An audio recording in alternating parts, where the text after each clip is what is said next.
Hamdam bo'lding men bilan har qandayin kunlarda, yulduz bo'lding charog'on eng qorong'u tunlarda. Suhbat qildik goh shodon, goh hazin unlarda. Eng oliy baxtim mening, onajonim she'riyat, topgan tosh taxtim mening, jonajonim she'riyat. Assalomu alaykum she'riyat shaydolari, nazm ixlosmandlari, aziz ustozlar va qadri baland mehmonlar. Kitobxon klub a'zolari o'rtasida sevimli shoirimiz Abdulla Oripov ijodiga bag'ishlangan shoir she'riyatida millat ruhi nomli kechamizga xush kelibsiz. Assalomu alaykum hurmatli ustozlar, aziz mehmonlar va qadri baland kitobxonlar. Bugungi adabiy kechamiz O'zbekiston xalq shoiri, milliy g'ururimiz, O'zbekiston madhiyasi muallifi Abdulla Oripov hayoti va ijodiga bag'ishlanadi. Shoirning she'rlari yuraklarni larzaga soladi. Qalblarga muhabbat, sadoqat, vatanparvarlik tuyg'ularini singdiradi.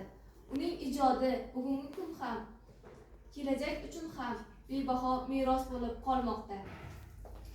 So'z navbatini Ulug'bek mahallasi nuroniylardan ustoz Olim va Ravshanga so'z navbatini bersak-da.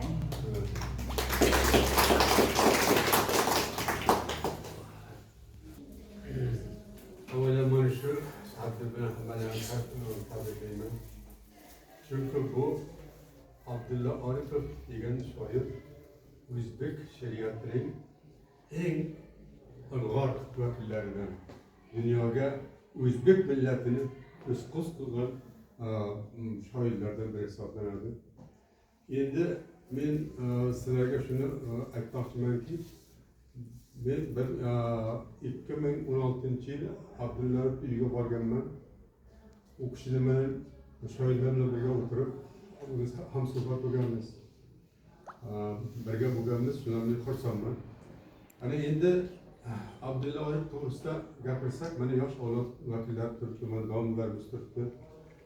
Bularni ijodini o'rganish kerak. Chunki biz bu kelajakda qanchalik buni o'rgansak, hayotda shunchalik zavqli bo'lamiz. Faqatgina buni she'rini aytish emas, she'rini joziba qilib turib aytish kerak. Shuning uchun sizlarning diqqatlaringga Abdulla Oripovning bitta she'rini aytib berishga ruxsat berasiz. Bu Abdulla Oripov Moskvaga delegat borgan paytda sal mazasi o'ynayotdi. Nima bo'lsa seni O'zbekistonga olib boringlar degan bir she'rni yozardi. Meni olib ketdik o'z diyorimga deb. Tinch edi hammayoq, tinch edi har yon, titradi go'yoki yer bilan osmon, boshimga xastalik tushdi nagahon, meni olib keting o'z diyorimga. Issiq jon deydilar, jon bo'lsa bo'lar, payti kelsa chechak ham sarg'ayar, so'lar, kim bilgay ajaling qayerda to'lar, meni olib keting o'z diyorimga.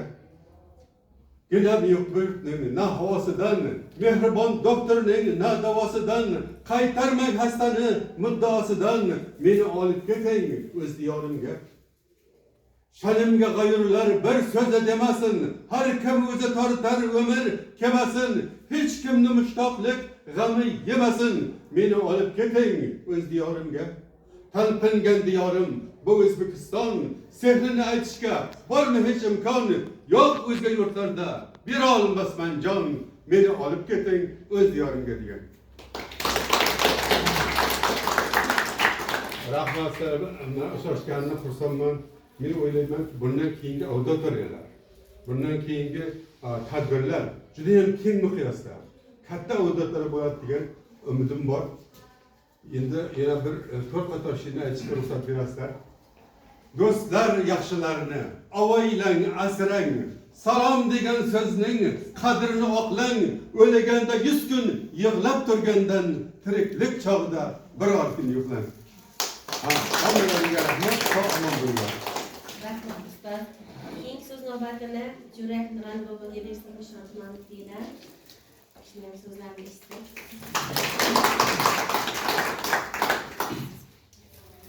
Hurmatli mana aziz kitobxonlar, hurmatli mana kutubxona a'zolari, mana bugungi tadbir juda yaxshi davrada bo'layotgan tadbir. Domla aytganlaridek, biz Abdulla Oripovni hamisha g'ururlanamiz. Qayerdan desangiz, bir so'rasam Qashqadaryo, Abdulla Oripov sizdan ekansiz deydi.